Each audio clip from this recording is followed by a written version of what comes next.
அனைவருக்கும் வணக்கம். கோல்டு மெடலிஸ் இந்தி கைஷ் வழங்கும் கற்க கசடர நிகழ்ச்சிக்கு தங்களை வரவேற்பதில் பெருமகிழ்ச்சி அடைகின்றேன். सबको सादर प्रणाम. गोल्ड मेडलिस्ट हिंदी गाइड्स प्रस्तुति कर्क कसडर कार्यक्रम पर आप सबका हार्दिक स्वागत है. आज का कार्यक्रम है रश्मि रति. मैंने कल के एपिसोड में कहा था रश्मि रति काव्य की विभिन्न पहलुओं पर विचार करेंगे, समालोचना करेंगे. इस सिलसिले में आज रश्मि रति में प्रदर्शित सामाजिक आदर्श के बारे में हम आज विचार विमर्श करने वाले हैं. इसका आज का शीर्षक है रश्मि रति में प्रदर्शित सामाजिक आदर्श. இந்த காப்பியத்தில் கண்டிருக்கின்ற புராண கதையாக இருந்தாலும் கூட தற்காலத்துக்கு தேவையான லைஃப் வேல்யூஸ், அதாவது வாழ்க்கை தத்துவங்கள் உள்ளனவா என்பதை பற்றி அலசி ஆராய்ந்து என்னுடைய கருத்துக்களை இந்த கோல்டு மெடலிஸ்ட் இந்தி கைஷிலிருந்து எடுத்திருக்கிறேன். பிரவீன் உத்தராத் மாணவர்களுக்கு இது மிகவும் பயனுள்ளதாக இருக்கும். என்னுடைய பணியை தொடங்குகின்றேன். ஆமுக்கு रश्मि रति श्री रामधारी सिंह दिनकर खुर्द काव्य चरित्र प्रधान प्रबंधात्मक काव्य है. आप गांधीवादी कवि हैं, इवर गांधीवादी कवियर, अतः आप युद्ध की को मानवता की हार मानते हैं. ஆகவே இவர் போரை மனித தன்னுடைய தோல்வி என்று கருதுகிறார். आप किसी भी लक्ष्य के लिए युद्ध करने की दलील को स्वीकार नहीं करते. இவர் எந்த ஒரு இலக்கை கொண்டும் வைத்துக்கொண்டும் எந்த ஒரு இலக்குக்காகவும் போர் என்ற ஒன்றை செய்வதை அந்த வாதத்தை இவர் தவறு என்று கருதுகிறார். அதை ஏற்றுக்கொள்ள மறுக்கிறார். நான் இந்த நோக்கத்துக்காக போர் செய்கின்றேன் என்று எந்த வாக்குவாதம் சொன்னாலும் கூட போர் என்ற ஒன்றை இவர் வேண்டாம் என்கிறே உறுதியாக இருக்கிறார். प्रस्तुत कथा पौराणिक व ऐतिहासिक होने पर भी दिनकर ने आधुनिक समाज के जनजीवन के लिए आवश्यक जीवन मूल्यों पर प्रकाश डाला है. இந்த கதையானது வரலாற்று பின்னணி கொண்ட புராண கதையாக இருந்தாலும் கூட கவிஞர் இந்த காவியத்திலே தற்காலத்துக்கு தேவையான வாழ்க்கை தத்துவங்களை மிக அழகாக தெளிவாக வெளிப்படுத்தியிருக்கின்றார். மங்கள காமனா இறை வணக்கம் பாடல். कवि श्री रश्मि रति के माध्यम से ऐसी समाज व्यवस्था की मंगल कामना करते हैं जो व्यक्ति के गुणों पर आधारित हो. ஒரு மனிதனுடைய பண்புகளை அடிப்படையாக கொண்ட ஒரு சமுதாயத்தை உருவாக்க வேண்டும் என்று அவர் தன்னுடைய இறை வணக்கத்திலேயே சொல்லியிருக்கிறார். समाज वही होता है जो विभिन्न पूल व वंश पर पूरा पला हो. ஒரு சமுதாயம் என்றால் பல்வேறுபட்ட பரம்பரை சார்ந்தவர்கள், குலத்தவர், பல வர்ணத்தவர், பல இனத்தவர் என்ற பூக்களால் நிரம்பி வழிவதுதான் ஒரு சமுதாயம். ஒரே சமுதாயம் இருப்பது அரிது.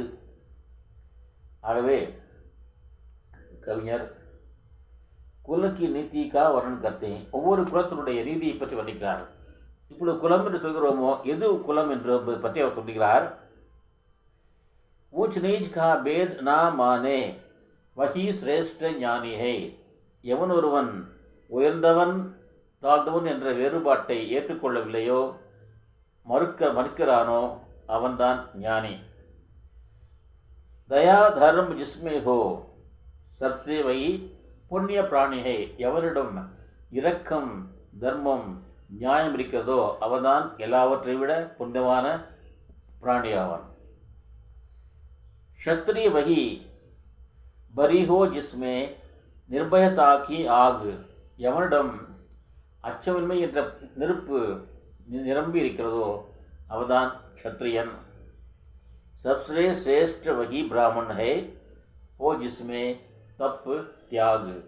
எவனிடம் தவம் தியாகம் இருக்கிறதோ அவன்தான் இருவரை விட மிக சிறந்த பிராமணன் ஆவான். யஷ பிராப்தி, புகழ் பெறுவது. ஒவ்வொரு மனிதரும் புகழ் பெறத்தான் விரும்புகிறார்கள்.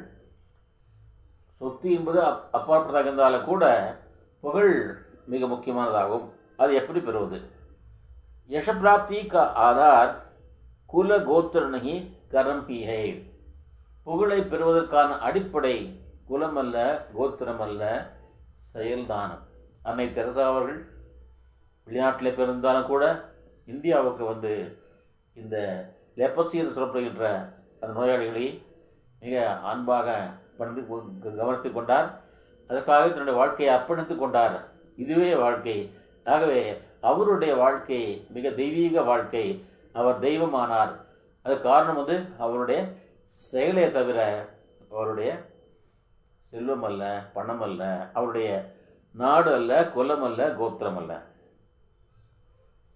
दिनकर के शब्दों में दिनकर சொல்கிறார், तेजस्वी सम्मान कोष से नहीं கோத்திர பத்லாக்கே. வீரம் மிகுந்தவர்கள், புகழ்மிக்க மனிதர்கள் தன்னுடைய குலத்தை சொல்லி, தன்னுடைய கோத்திரம் சொல்லி, ஜாதியை சொல்லி கௌரவத்தை தேடுவது கிடையாது. पाते हैं जो जग में प्रशस्ति अपना कर्तव्य दिखलाके. உலகத்திலே தன்னுடைய கடமையை காட்டி, தன்னுடைய செயலை காட்டி, தன்னுடைய வீரத்தை காட்டி, தன்னுடைய கருணையை காட்டித்தான் உலகத்திலே அவர்கள் புகழை பெறுகிறார்கள். हीन मूल की ओर देख जग गलत को या ठीक. அடிப்படை சரியோ அல்லது தவறோ. உதாரணமாக சொல்வார்கள், நதி மூலம் ரிஷி மூலம் பார்க்காதே இருப்பார்கள். அதுபோல அந்த ஒரு மனிதன் பிறந்த குலமானது சரியானதோ தவறானதோ, உயர்ந்ததோ தாழ்ந்ததோ அதை பார்க்கக்கூடாது. அவனுடைய பண்பைத்தான் பார்க்க வேண்டும். வீர सोचते ही रहते हैं इतिहास के लीक. வீர கீழ்ச்சே ही रहते हैं इतिहास में लीक. ஆகவே வீரர்கள் வரலாற்றிலே தனக்கென்று ஒரு தனி இடத்தை, தனி கோட்டை வரையத்தான் செய்கிறார்கள். வரைந்துதான் இன்றும் இருக்கிறார்கள். அடுத்ததாக ஜாதி பேத்கா கண்டன். ஜாதி வேறுபாட்டை இங்கே கண்டித்திருக்கிறார். சம்மான் ஜாதி சே நஹி வீரதா சே மில்தா ஹை. ஒரு கௌரவம் என்பது, பெருமை என்பது, கௌரவம் என்பது ஜாதியால் அல்ல, வீரத்தால் கிடைக்கிறது. ஜனம் से नहीं जाति से ही मिलता है सम्मान. पाते हैं सम्मान तपोबल से भूतल पर शूर. சூரர்கள், வீரர்கள் தன்னுடைய தவ வலிமையினாலே இந்த உலகத்திலே, இந்த சமுதாயத்திலே, இந்த பூமியிலே கௌரவத்தை பெறுகிறார்கள். ஜாதி ஜாதி கா ஷோர் மச்சாத்தே கேவல் காயர் குரூர். ஜாதி ஜாதி என்று கூச்சல் போடுபவர்கள் அவர்களாம் வெறும் கோழைகள். அவர்களாம் குடியல் ஃபுரோஸ், அதாவது குடூர மனம் படைத்தவர்கள்தான், பாசிச மனம் படைத்தவர்கள்தான் ஜாதி ஜாதி என்று கூச்சல் போடுவார்கள். வீர் கா சமான். வீரனுக்கு மரியாதை. சமாஜ் மே வீர் கா ஹி சமான் ஹோத்தா ஹை. சமுதாயத்திலே வீரன் தான் மதிக்கப்படுகிறான், போற்றப்படுகிறான். உசி கி ஆராதனா சமாஜ் கர்த்தா ஹை. அவனைத்தான் சமுதாயம் போற்றி பாடுகிறது. जैसे चाहे जो भी करो द्वेष, जो भी कहे द्वेष, ईर्ष्या, मिथ्या, अभिमान. ஒருவர் ஒருத்தனை பற்றி இதை வேணாம் சொல்லலாம். பொறாமையாக சொல்லலாம், வெறுப்பால் சொல்லலாம், பொய்யால் சொல்லலாம், கர்வமாக சொல்லலாம். ஆனால் ஜனதா நிச ஆராத்திய வீர்கோ பர்லேத்தி பச்சான். ஆனால் எப்படி யார் என்ன சொன்னாலும் சரி, ஆனால் உண்மையான வீரன் யார் என்பதை உலகம் சமுதாயம் தானே அறிந்து கொண்டு அவனை பாராட்டும். ஆதர்ஷ சமாஜ் ரோல் மாடலான சமுதாயம். समाज में चरित्र की ही पद महानता है.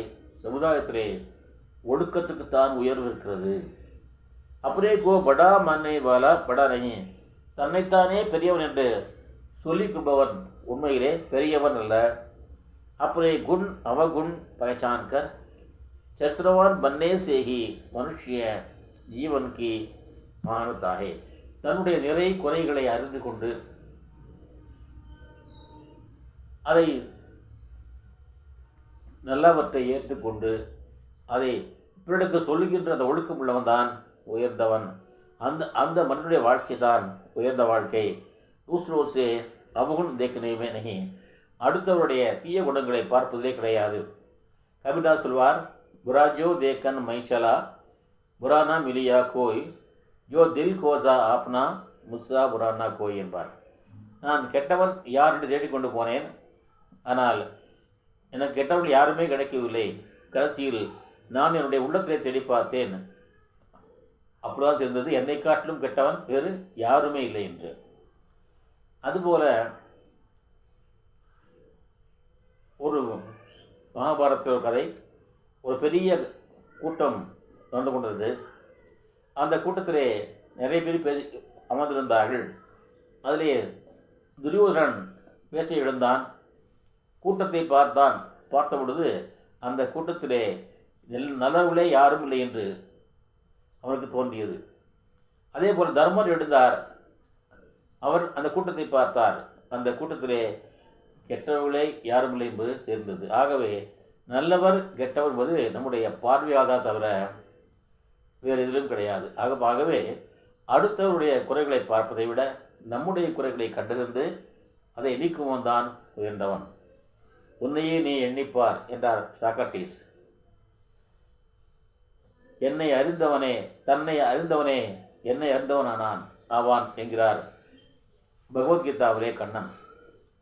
அதுபோல முதலில் நாம் நம்மை நாமே அறிந்து கொள்ள வேண்டும், நம் குறைகளை நீக்கிக் கொள்ள வேண்டும். அதன் பிறகுதான் அடுத்தவர் குறைகளை பார்க்க வேண்டும். बड़े वंश से क्या होता है கோட்டை ஹோ எதிகாம். உயர்ந்த பிறப்பிலே பிறந்தேன், உயர்ந்த வம்சத்திலே பிறந்தேன் என்று சொல்லிக்கொண்டு நம்முடைய செயல்கள் தாழ்ந்து இருந்தால் அது என்ன பிரயோஜனம்? கோட்டை ஹோ காம். நம்முடைய வேலைகள்லாம் செயல்கள்லாம் கீழ்த்தரமாக சின்னத்தனமாக இருந்தால் அந்த பிறப்புக்கு உயர் பிறப்புக்கு என்ன மரியாதை இருக்கிறது? நரக்கா குண் உஜ்ஜவல் சரித்திரகே. ஆகவே ஒவ்வொரு மனிதனுடைய பண்பும் பிரகாசமான ஒழுக்கமே தவிர வேறல்ல. நகி வம்ச தன தாம். அவனுடைய பிறப்பல்ல, அவனுடைய சொத்து அல்ல, அவனுடைய அரண்மனை அல்ல, அவனுடைய வீடு அல்ல, அவனுடைய குலம் அல்ல, கோத்திரம் அல்ல. அப்போ நான் அவகுண் நகி தேக்தா அசப் ஜகத் கால். ஆனால் உலகம் இருக்கிறதே, அந்த உலகம் தன்னுடைய தவறுகளை பார்க்காது அடுத்தவர் தவறைத்தான் பார்க்கும். இதுவே வேடிக்கையான உலகம். நிஜ ஆங்கோன் சே நஹி சோச்தா சச் ஹை அப்னா பால். தன்னுடைய நெற்றி தன்னுடைய உடம்பில் என்ன இருக்கிறது, தன்னிடம் என்ன குறை இருக்கிறது என்று அது தன் கண்ணால் பார்க்காது அடுத்தவர் குறையை மட்டுமே பார்க்கும். இதுதான் இன்றைய உலகம், இன்றைய சமுதாயம். ஆகவே அது கூடாது என்கிறார் கவிஞர். சரித்திரபல் அவர் புஜபல். ஒழுக்கம் தான் நமக்கு சொத்து. மகாத்மா காந்தி அவர் சொல்வார், if wealth is lost, nothing is lost. If health is lost, something is lost. If character is lost, everything is lost. செல்வத்தை இழந்துவிட்டால் இழப்பு ஒன்றுமில்லை, உடல் நலத்தை இழந்துவிட்டால் கொஞ்சம் இழப்பு. அதே நேரத்திலே ஒழுக்கத்தை இழந்து விட்டால் அனைத்தையும் இழந்தது போல. தன் கயா தோ குச் நஹி கயா, சரித்திர கயா தோ குச் கயா, மகர் சரித்திர கயா தோ சப் குச் கயா. ஆகவே ஒழுக்கத்தை இழந்துவிட்டால் ஒழுக்கம் விழுப்பம் தரலான், ஒழுக்கம் உயிரினும் ஓம்பப்படும் என்றார் வள்ளுவர். அதுபோல ஒழுக்கம்தான் நமக்கு பலம், அதுதான் நமக்கு தோல் பலம், உடல் பலம் அனைத்தும். மகாத்மா காந்திக்கென அவர் வலிமையாக இருந்தார், மிக வீக்காக இருந்தார். ஆனால் அவரிடம் மனபலம் இருந்தது, ஒழுக்க பலம் இருந்தது. அதை வைத்துக் கொண்டுதான் அவர் வெள்ளையரை விரட்டினார். ஆக நமக்கு அதான் முக்கியமே தவிர உடல் பலம் அவ்வளவு முக்கியமல்ல. दरगर के अनुसार स्पर्श आदर्श समाज की संस्थापना के लिए चारित्रिक बल और भुजा बल दोनों की आवश्यकता है. ஒரு ரோல் மாடலான சமுதாயத்தை உருவாக்குவதற்கு முதல் பலமாக ஒழுக்கம், இரண்டாம் பலமாக உடல் பலம் வேண்டும் என்கிறார். சொல்கிறார், தப் சே மனுஷ திவ்ய பன்தா ஹை, ஷட் விகார் சே லட்தா ஹை. ஒருவன் தவம் செய்வதால் அவன் ஒரு மனிதன் தெய்வமாகிறான். கவியரசர் பாடுவார், மனிதன் என்பவன் தெய்வமாகலாம், வாரி வாரி வழங்கும் போது வள்ளலாகலாம், வாளை போல தன்னை தந்து தியாகி ஆகலாம், உருகி ஓடும் மெழுகு போல ஒளியை வீசலாம் என்று பாடுகிறார் கவியரசர் கண்ணதாசன். இங்கே தினகர் சொல்கிறார், தப்சே மனுஷிய திவ்ய பந்தாயே, தவத்தினால் மனிதன் தெய்வமாகிறான். அவன் ஷட் விகார்சே லட்தாயே, அறுவகையான பாவங்களிலிருந்து, அறுவகையான தீவுகளிலிருந்து, தீவுகளோடு போராடி அதிலே வெற்றியும் பெறுகிறான்.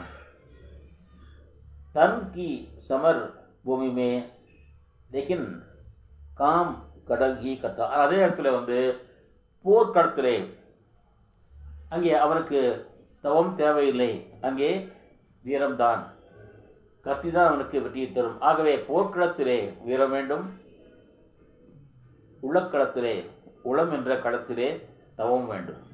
ஆக இரண்டும் வேண்டும் என்கிறார். யுத்த கா துஷ்பரிணாம், ஒரு போர் என்றால் அந்த போர் நன்மையா தீமை என்றால் தீமைதான், அதனுடைய விளைவு கண்டிப்பாக தீமையாகத்தான் முடியும். கவி யுத்தக்கே துஷ்பரிணாம் பர் துக்கி ஹோத்தேன், போருடைய தவறான நிகழ்வு, தவறான முடிவு இதை பற்றி வருந்துகிறார். சொல்கிறார், और रण भी किस लिए नहीं, जग से दुख दैन्य भगाने को. போர் என்றால் போர் மூலமாக உலகத்திலிருந்து துயரத்தை, வறுமையை விரட்ட முடியுமா? இதற்கா போர்? இல்லை. இதற்கா போர்? परशोषक पथभ्रांत मनुष्य को नहीं தனம் பர் லானைக்கோ, அடுத்தவனை சுரண்டி வாழ்கின்ற, அடுத்தவனை அதற்றி வாழ்கின்ற, அடுத்தவனை மிரட்டி வாழ்கின்ற மனிதனுக்கு தர்மத்தின் பாதையை காட்டுவதற்கா போர்? இல்லை. रण केवल इसलिए कि कल्पित अभाव से छूट सके, ஒரு கற்பனையான குறையிலிருந்து நீக்குவதற்காகத்தான் போர். உதாரணமாக, என்னுடைய ராஜ்யத்தினுடைய எல்லை மிகவும் குறைவாக இருக்கிறது, இன்னும் விரிந்தால் பெருத்திருந்தால் உண்டாக இருக்கப்பட்டு அவர் மனிதன் கற்பனை காணுகிறான். ஆனால் அவருக்கு கிடைப்பது பொது கடைசியிலே 6 அடி மட்டும்தான். அதை மறந்து போகிறான். குலத்தையே நான் வெல்வேன் என்று புறப்பட்ட ஹிட்லர் கடைசியிலே தற்கொலை செய்து கொண்டு 6 அடிக்குள்ளே மறைந்து போனான் தன்னுடைய காதலியுடன் சேர்ந்து. ஆக கற்பனையான ஒரு நோக்கத்தோடு, எண்ணத்தோடு தான் போர் செய்யப்படுகிறத தவிர பிறருக்கு நன்மை செய்வதற்காக அல்ல. रण केवल इसलिए कि कल्पित प्रभाव से अभाव से छूट सके.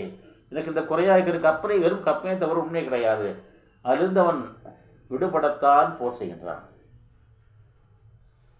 படே ராஜ்ய கி சீமா, படே ராஜ்ய கி சீமா, என்னுடைய பேரரசனுடைய எல்லை விரிவாக வேண்டும் என்பதற்காகவும், ஜிஸ்ஸே அதிக் ஜனோं को लूट सके, அதன் மூலமாக ராஜ்யத்தை விரிவுபடுத்துவதன் மூலமாக இன்னும் நிறைய மக்களை கொள்ளடிப்பதற்காகத்தான் போரே தவிர வேறு எதற்காகவும் போர் இல்லை. ஆகவே போர் என்பது எந்த ரூபத்தில் வந்தாலும் அது தவறு, அது களங்கம் என்கிறார் கவிஞர். சாமாஜிக் துராவஸ்தா. ஆனால் இன்றைக்கு சமூகத்தில் எப்படி இருக்கிறது? மிக மோசமாக இருக்கிறது.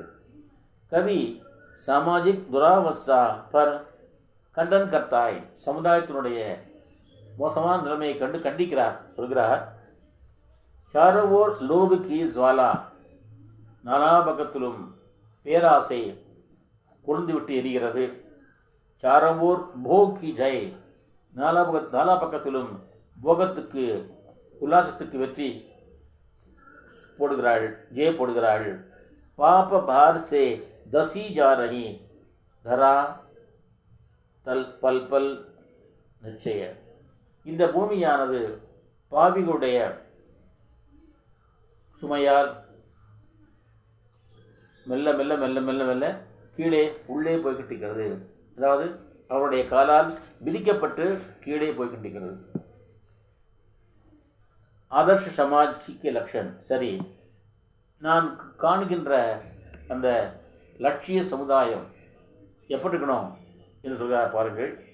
கவி, கோவித், விஞ்ஞான், விஷாரத், கலாக்கார், பண்டித், ஞானி, கனக் நகி, கல்பனா ஞான், உஜ்ஜவல் சரித்திர கே அபிமானி. கவிஞர்களோ, வித்வான்களோ, அறிவியல் அறிஞர்களோ, பாண்டித்யம் பெற்றவர்களோ, கலைஞர்களோ, புலவர்களோ, ஞானிகளோ, எல்லோருக்கும் நான் சொல்கின்றேன், கணக்கு நகி, தங்கம் பெரிதல்ல, பொன் பொருள் பெரிதல்ல. கல்பனா ஞான், கற்பனை உலகம் பெரிதல்ல. ஆனால் உஜ்ஜவல் சரித்திரக்கே அபிமானி, எல்லோரும் ஆஹா, நான் ஒரு பிரகாசமான ஒழுக்கத்தை கொண்டிருக்கிறேன், ஒழுக்கம் என்னும் விளக்கு என்னிடம் இருக்கிறது, ஒழுக்கம் என்னும் ஒளி என்னிடம் இருக்கிறது என்று யாரெல்லாம் நினைக்கிறீர்களோ, கர்வப்படுகிறீர்களோ, பெருமைப்படுகிறீர்களோ, அப்படிப்பட்ட மக்கள் அடக்கிய சமுதாயம்தான் நான் விரும்புகின்ற ரோல் மாடலான சமுதாயமாகும். इन विभूतियों को जब तक संसार नहीं पहचानेगा, இப்படிப்பட்ட மகான்களை உலகம் அடையாளம் கண்டு கொள்ளாத வரைக்கும், ராஜாவோं से अधिक पूज्य जब तक ना इन्हें वो मानेगा, இவர்கள்லாம் மன்னரை காட்டிலும் அதிகமாக வணங்கத்தக்கவர்கள், மதிக்கத்தக்கவர்கள் என்று உலகம் ஏற்றுக்கொள்ளாத வரைக்கும் நான் சொல்கின்ற அந்த ரோல் மாடலான சமுதாயம் உருவாக முடியவே முடியாது. வீர் கா லக்ஷன். சரி, ஒரு வீரன் எப்படி இருக்கணும்? அதுக்கான இலக்கணம் என்ன வீரனுக்கு? வீர் வகி ஹோ ஜோ சத்குணோக்கோ நகி போல்தா ஹோ. எவன் நல்ல பண்புகளை மறக்கவில்லையோ அவன்தான் வீரன். वीर वही है जो सद्गुणों को नहीं भूलता हो. जैसे वीर वही है जो कि शत्रु पर जब भी खड़ग उठाता है, मानवता के गुणों की सत्ता भूल न जाता है. மனிதத்தன்மை என்ற உயர்ந்த பண்புடைய சக்தியை மறக்காமல் இருக்கின்றானோ, மறக்காமல் இருந்து எதிர்கள் மீது அழைத்து ஏந்துகிறானோ அவன்தான் வீரன். மொட்டையாக அழிப்பவன் மட்டுமே வீரனாக மாட்டான். इस सामाजिक शोषण, समूह सुरंडल, समाज में दलित वर्ग सनातन काल से कुछ जातियों से शोषित है. சமுதாயத்திலே தாழ்த்தப்பட்ட பிரிவினர் பல நெடுங்காலமாக உயர்ஜாதி மக்களால் சுரண்டப்படுகிறார்கள். இஸ் பர் व्यंग्य बाण करते हैं. அவர்கள் கவிஞர் கேலிக் கனை தொடுக்கிறார். कौन जन्म लेता किस कुल में, आकस्मिक है ये बात. ஒருவன் யார் எந்த குலத்தில் பிறக்கிறார் என்பது இது தற்செயலானது. கவியரசர் பாடுவார், நான் கேட்டு தாய் தந்தை படைத்தாரா, இல்லை என் பிள்ளை என்னை கேட்டு பிறந்தானா. நான் கேட்டு தாய் தந்தை படைத்தாரா, இல்லை என் பிள்ளை என்னை கேட்டு பிறந்தானா, தெய்வம் செய்த சமம் இது, போடி தங்கச்சி கொன்றால் பாவம் தின்றா தேரும், இதுதான் என் கட்சி என்று பாடுவார். தந்தை தவறு செய்தார், தாயும் இடம் கொடுத்தார், வந்து பிறந்து விட்டோம், வெறும் பந்தம் வளர்த்து விட்டோம். ஆக எந்த ஒரு ஒரு மகன் இந்த தாய்க்குத்தான் பிறப்பான் என்று சொல்ல முடியாது. இது தற்செயலானது. சிகாகோ நகரிலே விவேகானந்தர் அவர்கள் சொற்பொழிவாற்றி முடித்தார். உலகமே அவரை வியந்து பாராட்டியது, புகழ்ந்து பாராட்டியது. அன்று இரவு அவர் தங்கியிருந்த போது அந்த விடுதிக்கு ஒரு பெண் சென்றார். அவர்தான் நிவேதிதா என்று முதலாக அவருடைய சிஷ்யாக மாறியவர். அவர் சென்றார். ஐயா, எனக்கு உங்களை போன்ற ஒரு குழந்தை வேண்டும், எனக்கு உங்களை போன்ற ஒரு குழந்தை வேண்டும். ஆகவே நாம் இருவரும் மனம் செய்து கொண்டால் நமக்கு உங்களை போன்ற ஒரு குழந்தை பிறப்பார் என்று அவர் சொல்ல, அதற்கு உடனே அவர் சொன்னார், விவேகானந்தர் சொன்னார், அம்மா, மனம் செய்து கொண்டு பல ஆண்டு கழித்து குழந்தை பிறந்து என்னை போல் ஆவதற்கு நீங்கள் நிறைய தவம் செய்ய வேண்டும். ஏன் இப்பொழுதே நீங்கள் அப்படி ஆகவிடலாம். நானே உனக்கு இப்பொழுதே பிள்ளையாகிறேன், என்னை நீங்கள் பிள்ளையாக ஏற்றுக்கொள்ளுங்கள், அப்பொழுது நீங்கள் என்னை போன்ற பிள்ளையை நீங்கள் பெற்றுக்கொள்ளலாம் என்று சொன்னாராம். அது போன்ற உடனே அதை கேட்ட உடனே அவர் தன்னை சீனாக மாற்றிக்கொண்டார். இது வரலாறு. இதுபோல யார் எந்த குலத்தை பிறப்பது என்பது யாராலும் சொல்ல முடியாது. இந்த அன்னைக்குத்தான் பிறப்பேன் என்று யாரும் சொல்லி வர முடியாது. இது ஆகஸ்மிக் பார், தற்செயலானது. छोटे कुल पर किंतु यहाँ होते तब भी किरने आघात, छोटे कुल पर किंतु यहाँ होते तब भी कितने आघात. அப்படி யாரெல்லாம் நாம் சிறிய குலம் தாண்ட குலம் செல்கிறோமோ அவர்கள் மீது பல தாக்குதல்கள் நடக்கின்றன. हाय अंदो जाति छोटी है तो फिर सभी हमारे कुन छोटे. ஆக நம்முடைய பிறந்த குலம் ஜாதி சிறிதென்றால் என்று சொல்கிறோம். ஆனால் நாம் உயர்ந்த குலம் சொல்கிறோமோ நம்முடைய செயல் எப்படி இருக்கிறது? தாழ்ந்தா இருக்கிறதே.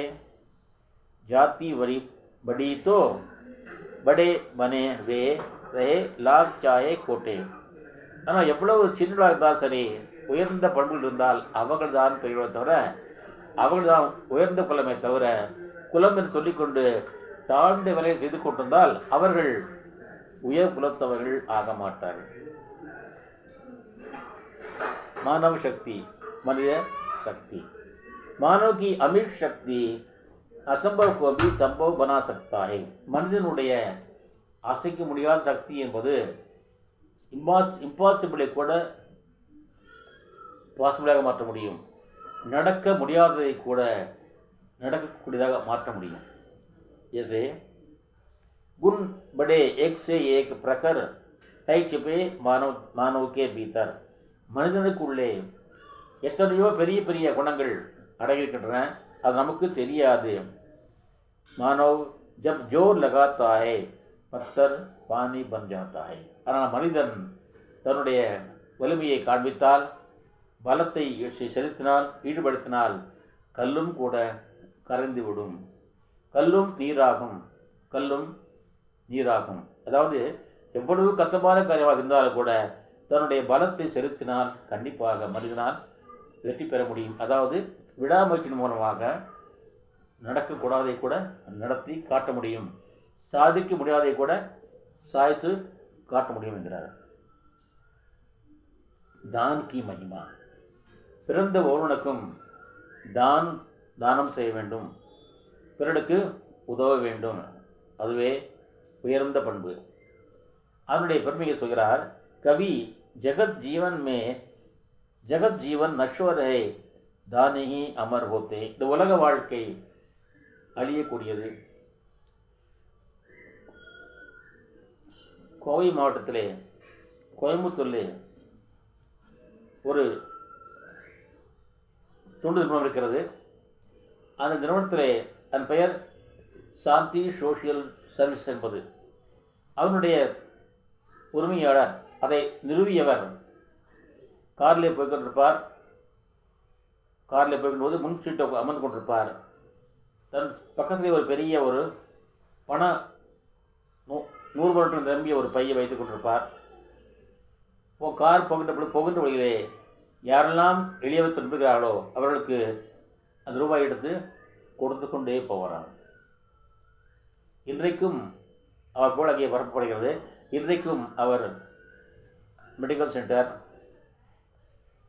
ஹாஸ்பிட்டல், மருத்துவமனை, கேன்டீன், அறவழிச்சாலை அனைத்தும் செய்திருக்கிறார். ஆனால் அனைத்தும் மக்களுக்கு அறம் செய்வதற்காகவே. மதிய உணவு 20 ரூபாய்க்கு அவர் தருகிறார். முழுமையான உணவு, ஃபுல் மீல்ஸ் என்றார்களே, அனைத்தையும் சேர்த்து சாதம், பருப்பு, மோர், ஊறுகாய், சாம்பார், அப்பளம் என்று பல ஐட்டங்கள் சேர்த்து அவர் 20 ரூபாய்க்கு வழங்குகிறார். அங்கே மதிய நேரத்திலே கூட்டம் நிரம்பி வழியும் ஆயிரக்கணக்கிலே மக்களும் சாப்பிடுவார்கள். அத்தனை பேருக்கும் அவர் அன்னம் பரிமாறுகிறார், எந்த விதமான பிரதிபலம் எதிர்பார்க்காமல். அது போன்ற மனிதர்கள் தான் என்றைக்கும் அழியாமல் இருப்பார்கள். நான் ஏன் சொல்கிறேன் என்றால், ஒவ்வொரு ஏழை மனிதனும் அங்கே செல்கிறான். அதிகாலை 5 மணிக்கு சென்றால்தான் அங்கே மருத்துவமனையிலே நாம் இடம் பிடிக்க முடியும், அதாவது மருத்துவரை பார்க்க முடியும். அதுக்காக டோக்கன்ஸை வாங்க வேண்டும். அப்படிப்பட்ட ஒரு நிலையிலே அந்த மருத்துவமனை, அந்த அனைத்துமே அந்த சமுதாய அறக்கட்டளை மிக சிறப்பாக நடைபெறுகிறது. அங்கே இல்லாத மருத்துவங்களே இல்லை, அனைத்தும் உண்டு. அனைத்தும் வெறும் 30 ரூபாய் தான் மருத்துவ கட்டணம். இவ்வளவு எளிமையான ஒரு சேவையை எங்கும் காண முடியாது. அப்படிப்பட்ட சேவை செய்பவன் தான் உலகத்திலே உயர்ந்தவனாகிறான். ஆக தான் கி மகிமா ஜான் ஜகத் கா பிரகுரு தரம் ஹே மனுஷ எர்த்த டர்த்தாய். தானம் தான் இறைவன் கொடுத்த இயற்கையான தர்மம் தான். ஆனால் மனிதன்தான் வீணாக பயப்படுகிறான். தானம் கொடுத்தா போயிடுமோ என்று பயப்படுகிறான். பஸ்ஸே வகி சமைப்பர் சர்வஸ்வ தான் கர்த்தாய். சமயம் வரும்போது, நேரம் பிடிக்கும் போதெல்லாம் யார் நிறைய தானம் செய்கிறார்களோ அவர்கள் தான் இங்கே உயிர் வாழ்கிறார்கள், தப்புகிறார்கள். படோं का लक्षण बड़ाई आकार से नहीं परोपकार से होती है. பெருமை என்பது தோட்டத்தால் அல்ல, பிறருக்கு உதவுவதுதான் இருக்கிறது. शुद्र पात्र हो मग्न कूप में इतना जल लेता है, उससे अधिक वारी सागर भी उसे नहीं देता है. ஒரு குளம் அல்லது சிறு கிணறு, அது மிக சிறிதாக இருந்தாலும் கூட அதுதான் பெரிய வரை செய்கிறது. அநேக மக்களுடைய தாகம் தீர்க்கிறது, பல பிராணிகள் உயிரை காக்கிறது. ஆனால் அதே பெரிதாக இருக்கின்ற கடல் செய்வதில்லை என்றால் கடல்நீரை குறித்து யாருமே உயிர் வாழ முடியாது. ஆகவே சிறிது உருவத்திலே கிடையாது. ஒதிய மரங்கள் பருத்திருந்தாலும் உத்திரமாகாது என்று கவியரசர் பாடுவார். உருவத்து சிறியது கடுகானாலும் காரம் போகாது என்று பாடுவார்.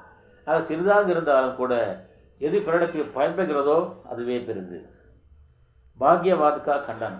இன்றைக்கு என்னப்பா, நான் லக்கு நல்லா இருக்குப்பா, எனக்கு அதிர்ஷ்டம் இருக்குது, நான் செய்கிறேன், உனக்கு அதிர்ஷ்டம் இல்லையே, நீ சரி பாவி பாவி, நான் புண்ணியம் பண்ணவன் என்று சொல்கிறார்கள். ஆக அப்படிப்பட்ட அந்த பாக்கியத்தை பற்றி, லக்கை பற்றி யாரெல்லாம் பேசுகிறார்களோ அவர்களை கண்டிக்கிறார். பரிஷ்ரம் கே பல் பாக்ய भी पलट सकता है. ஆக என்னுடைய விதியை பறிக்கிறது என்ன செய்வது, நாங்கள் ஏழையாக பிறந்து விட்டோம், ஏழையாக வாழ்ந்து மடிதோம் என்று சொல்கிறவர்கள் கூட உழைப்பு இருந்தால் அவர்கள் மேலே வரலாம் என்ற கருத்து சொல்கிறார். மகாராஜ் உத்யம் சே விதி கா அங்க் உலட் ஜாத்தா ஹை. அரசே, உழைப்பு இருந்தால், விடாமுயற்சி இருந்தால் விதியை கூட நாம் மாற்றலாம். கிஸ்மத் கா பாஷா பௌருஷ் கே ஹார் பலட் ஜாத்தா ஹை. ஆனால் தலையெழுத்து என்பது தளர்த்துகின்ற அந்த பகடைக்காய் உழைப்பு என்ற ஒன்று இருந்தால் அது தானாகவே மாறிவிடும், நமக்கு சாதகமாக விடும், உருண்டு விடும், பிறண்டு விடும். சச்சாய் நேர்மை வேண்டும். சச்சாய் மேகி ஜீவன் கி சபலத்தாயே, நேர்மையில் தான் வாழ்க்கையினுடைய வெற்றி அடங்கியிருக்கிறது. சரித்திரபல் சச்சாய் பர் கபி ஹார்கர் பி ந ஹார்த்தா நர்ஹே, நேர்மையாக வாழ்கின்ற மனிதன் தோற்றாலும் கூட அவனுடைய தோல்வி தோல்வியாகாது, அது வெற்றி தான். நேர்மையோடு நேக்கீக்கர் குயேமே டால் என்று ஒரு பழமொழி உண்டு, இந்தியிலே உண்டு. நேக்கீக்கர் குயேமே டால், நல்லதை செய், அதை கிணத்திலே போட்டாலும் கூட அது நமக்கு நன்மையைத்தான் தரும். ஆகவே உண்மை எப்போதுமே வீண் போகாது. சரித்திரபல் ஒழுக்கம். சரித்திரக்கே சாமனே சொர்க்கபி நதமஸ்தக் ஹோத்தாயே, ஒழுக்கத்துக்கு முன்னாலே சொர்க்கம் கூட தலைவணங்கும். जिस चरित्रवान के समाज में पद इष्ट पाएगा, सिंहासन ही नहीं स्वर्ग भी जिन्हें देख नत होगा.